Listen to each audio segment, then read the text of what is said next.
जय हिंद साथियों, स्वागत है हमारे यूट्यूब चैनल बिहार सर्वे इन्फॉर्मेशन में। तो आज जो हम बात करने वाले हैं कि इस बार जो पंचायती राज डिपार्टमेंट में टीए तकनीकी सहायक का जो पद आया हुआ था, जो कि कई जगह पे जैसे किशनगंज हो गया, उसके बाद अररिया हो गया है, यहाँ का जो क्या है मेरिट लिस्ट जारी कर दिया गया है। और आने वाला दिन में आपको ज़्यादा दिन का वेट नहीं करना है, 1-2 सप्ताह आपको वेट करना है। इसमें आपका जितना भी डिस्ट्रिक्ट है बिहार के और जहाँ जहाँ सीट खाली था, जहाँ जहाँ के लिए वैकेंसी आया हुआ था, सब जगह आपको मेरिट लिस्ट जल्दी देखने को मिलेगा। लेट इसीलिए हो रहा है क्योंकि इसमें जो 35% का आरक्षण था, पहले जो मेरिट लिस्ट बना हुआ था वो 35% जो अदर जो भी स्टेट के थे उनको भी ऐड करके बना हुआ था। बट जब सरकार की तरफ से, सामान्य प्रशासन विभाग की तरफ से जो नोटिस आया, उसके आलोक में अब जो हो गया है कि बिहार के जो महिला है उन्हीं को 35% में रखा गया है। इसके वजह से जो मेरिट लिस्ट है वो उसको चेंज किया गया है, तो उसी के वजह से लेट हो रहा है। तो आप लोग धड़फड़ाए नहीं, धैर्य रखें, आपको जल्द ही रिजल्ट देखने को मिलेगा। बात करते हैं कि जो अभी आपका तकनीकी सहायक पद जो है आपका, इसमें आपका काम क्या रहने वाला है, इसमें आपका क्या सैलरी रहने वाला है। क्योंकि बहुत लोग ऐसे हैं कि जो दूसरे डिपार्टमेंट में अभी वर्क कर रहे हैं, चाहे वो जो राजस्व विभाग में जो अभी सर्वे का काम हो रहा है उसमें कानूनगो के पद पे होंगे, या सर्वे अमीन के पद पे काम कर रहे होंगे, या अदर डिपार्टमेंट में भी लोग काम कर रहे हैं जो कि आउट ऑफ बिहार है, बिहार से बाहर रह रहे हैं। उनके तरफ से भी कुछ कमेंट किया गया है, क्या सर हम वो जॉब, अगर टीए में मेरा जॉब हो जाता है, उनका अगर नाम आ जाता है, तो क्या उनको टीए में ज्वाइन करना चाहिए या नहीं करना चाहिए, या वह जहाँ पे अभी जॉब कर रहे हैं उसी को कंटिन्यू रखना चाहिए। तो हम तकनीकी सहायक के जो पद है और उसका जो काम है उसके बारे में ऐसे जानकारी नहीं दे सकते हैं जब तक कोई कंपटीटर ना हो। तो इसी वीडियो में हम आपको एक तरह से मान के चलिए कि जो एलआरसी में जो सर्वे अमीन है, जिसको हम एसएसए के नाम से जानते हैं, उनका जो क्वालिफिकेशन है, उनका जो बहाली हुआ था या अभी कुछ दिन पहले भी बहाली हुआ था, उसमें जो क्वालिफिकेशन है, जो सैलरी है, कहीं ना कहीं जो टीए है तकनीकी सहायक, उनका क्वालिफिकेशन, सैलरी, और जो एसएसए है उनका जो सैलरी है वो सेम है, जो काम करने का है वो कुछ चेंज है। तो हम उन्हीं को एक दूसरे को कंपेयर करके आपको बताते हैं कि जो आपका सैलरी रहने वाला है, जो आपका काम का नेचर रहने वाला है, आपका जो एक्सपीरियंस है, वेटेज, ये पूरी जानकारी इस वीडियो में हम बताएंगे।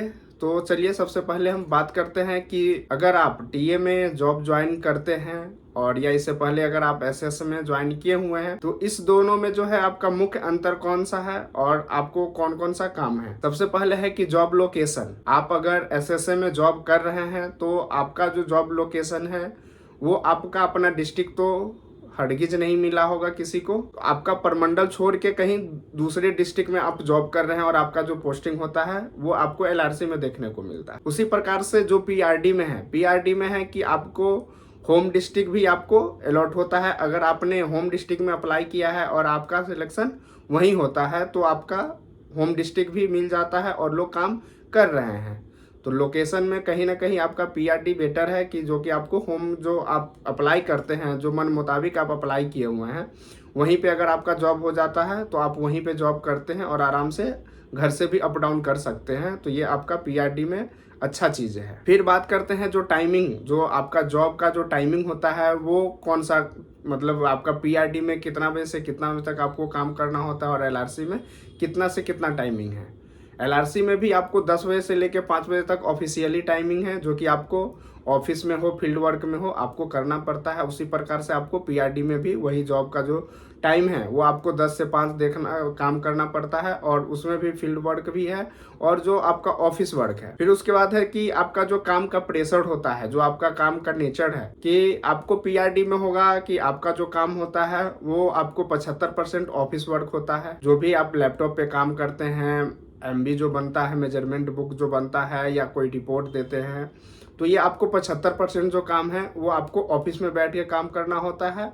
और जो 25% काम होता है वो आपको साइट विजिट करना होता है, या कोई काम चल रहा है उसका जो आपको निरीक्षण करना होता है, उसमें आपको जाना पड़ सकता है, जो कि आपको ज़्यादा दूर नहीं, आपके जो ब्लॉक में जो आपका पोस्टिंग है उसी के अगल बगल में जो आपका पंचायत रहता है वहीं जाके आपको इन्फेक्शन करना पड़ता है। बात करें कि एलआरसी में, जो एलआरसी में होता है कि आपको मौजा टैग होता है और आपका भी जो काम होता है उसमें आपको एलआरसी में है कि 75% देखा जाए तो जो सर्वे अमीन होते हैं उनका 75% फील्ड का काम है और 25% आपको जो लेखन होता है, एंट्री करना होता है, ये आपको 25% ऑफिस का वर्क है।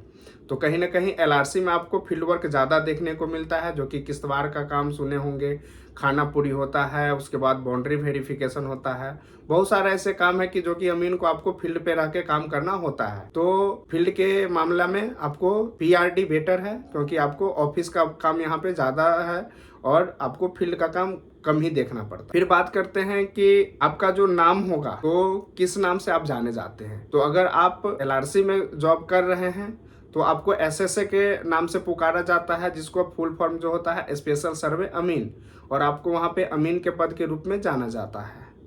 और वही अगर आप जो इधर पीआरडी में अगर जॉब करते हैं तो उसमें आपको टीए के नाम से जाना जाता है, जिसको हम तकनीकी सहायक का पद बोलते हैं। और आपको जहाँ पे पंचायत में जहाँ भी जाते हैं तो आपको जेई के रूप में भी कुछ लोग जानते हैं।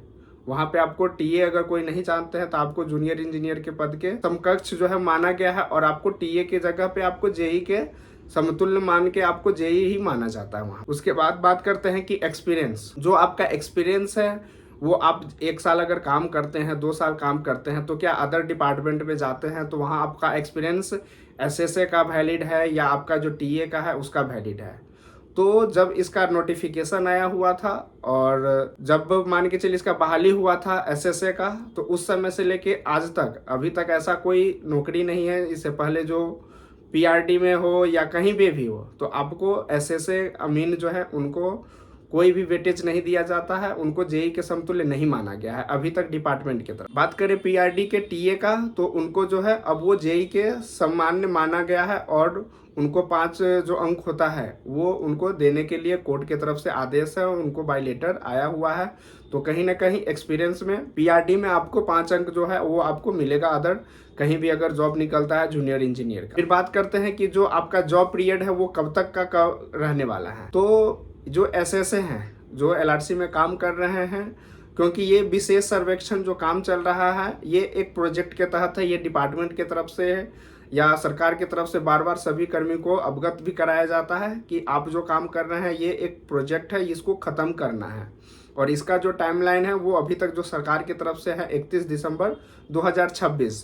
अगर इसको काम पूरा कर दिया जाता है तो आने वाला दिन में एसएसए का जो भी सर्वेक्षण कर्मी काम कर रहे हैं उनका क्या होगा आगे, इसका अभी कोई ख्याल नहीं है, इसका कोई अभी ऐसा पता नहीं है कि आगे इनका क्या होगा। उसी प्रकार से जो टीए है ये भी एक संविदा जॉब है, बट इसमें है कि आपको हर एक साल आपको ये बढ़ते हुए दिख जाता है, इसमें हटने का कोई बात नहीं है, क्योंकि ये एक प्रोजेक्ट का काम नहीं चल रहा है, ये एक योजना है जो कि आने वाला दिन में ये हमेशा सुचारू रूप से चलता रहेगा। और फिर बात करते हैं कि इसमें जो आपका प्रेशर है काम करने का जो होता है सो किस में ज़्यादा प्रेशर है। तो काम करने का जो प्रेशर है वो आपको एलआरसी में ज़्यादा देखने को मिलता है, क्योंकि ये भी टाइम टेकन वाला जो होता है ये टाइम बॉन्ड है। आपका कहीं पे भी कोई भी काम करते हैं और आपको बता दिया जाता है कि इसमें आपको 10 दिन में इसको ख़त्म करना है, और कोई होता है कि बस आपको ये काम करना है। तो जहाँ पे टाइम लिमिट कर दिया जाता है, डेट फिक्स कर दिया जाता है, तो ऑटोमेटिकली वहाँ पे क्या है प्रेशर बढ़ता है। तो यही एलआरसी का है। उसी प्रकार से पीआरडी पे भी है, बट उसमें आपको कभी कभी ज़्यादा प्रेशर तो कभी कभी नॉर्मल लाइफ आपको देखने को मिलेगा। बात करते हैं कि सैलरी, जो कि सबसे मेन मुद्दा है आदमी का, कि अगर हम काम करते हैं किसी भी डिपार्टमेंट में तो हमारा जो सैलरी है वो कितना मिलने वाला है। तो जो सैलरी है जब नोटिफिकेशन आया था पीआरडी का हो या एलआरसी का हो, तो दोनों में जो आपका क्वालिफिकेशन डिप्लोमा इन सिविल रखा गया था, और जो सैलरी है वो बेसिक जो है 27,000 ही बताया गया था। एसएसए में है कि आपको 27,000 जो शुरुआत में हुआ था, और प्लस में जो 4,000 रुपया आपको 12 माह तक के लिए लैपटॉप के लिए दिया जाता है, और इंटरनेट जो चार्ज होता है वो 400 रुपया दिया जाता है। तो कुल मिला के आपको 27,000 प्लस में 4,000 31,000, और जो इंटरनेट चार्ज होता है वो लगा के आपको 31,000 रुपया लगभग उस समय। और इसमें जो है कि आपको ईपीएफ भी कटता है, जो कि एलआरसी में ही देखने को मिलता है, वो 3650 रुपया लगभग कटता है। बट कुछ दिन पहले से सरकार की तरफ से एलआरसी के जो भी सर्वे कर्मी हैं उन सबका जो सैलरी है वो बढ़ा दिया गया है। तो अब इनको जो है 35,000 रुपया सैलरी मिलता है। तो अगर ईपीएफ काट के देखा जाए तो इनके इन हैंड जो सैलरी होता है वो 31,350 रुपया जो है उनको अकाउंट में आता है।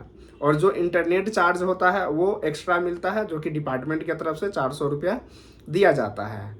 फिर जो नए सर्वे कर्मी ज्वाइन किए हैं उनको 12 माह तक आपको 4,000 रुपया जो होता है प्रति माह वो आपको लैपटॉप के बदले दिया जाता है। और ये हो गया आपका LRC के जो सर्वे कर्मी हैं, जो अमीन हैं, उनका जो सैलरी स्ट्रक्चर इन हैंड आपको 31,350 रुपया देखने को मिलता है। और उसके बाद बात करते हैं PRD। जो PRD है उनका अभी तक जो ऑफिशियली है, जो अभी तक जो भर्ती हुआ है या अभी भर्ती होने वाला है, उसमें आपको 27,000 रुपया इन हैंड देखने को मिलता है, क्योंकि उसमें आपको जो EPF होता है ये सरकार की तरफ से नहीं काटा जाता है।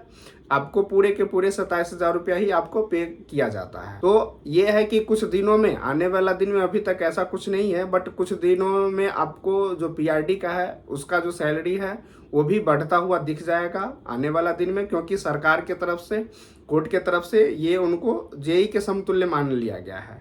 तो कहीं ना कहीं उनका जो सैलरी है, और उसके लिए कुछ मीटिंग भी हुआ था, लेटर के माध्यम से भी हो, जो कि उनका जो सैलरी है वो बढ़ाने के बाद पे विचार विमर्श चल रहा था। तो सैलरी जो आपका है प्रेजेंट में वो अभी आपको 27,000 ही है, बट आने वाला दिन में हो सकता है कि उसका सैलरी बढ़ जाए। तो ये जो आज का बात था, ये मेन मुद्दा कि जो हमारा PRD बेटर है कि हमारा LRC बेटर है या अदर डिपार्टमेंट में जो आप काम कर रहे हैं वो बेटर है। तो हमने आपको जॉब का जो नेचर है, आपका क्या फ्यूचर है, कितना सैलरी है, जो कि मेन बात है, वो हम आपको शुरू से अंत तक बता दिए हैं। बाकी आप खुद डिसाइड कर सकते हैं कि आपको जहां आप काम कर रहे हैं वो बेटर है या आपको जो PRD में अभी जॉब लगने वाला है वो बेटर है। क्योंकि हम ये नहीं बता सकते हैं कि ये बेटर है, ये बेटर है, ये आसान है, ये लो है, ऐसा बिल्कुल नहीं है। आप जहां भी जॉब कर रहे हैं आपको अपना संतुष्टि होना चाहिए और आपको जो बेटर लगे वो करना चाहिए।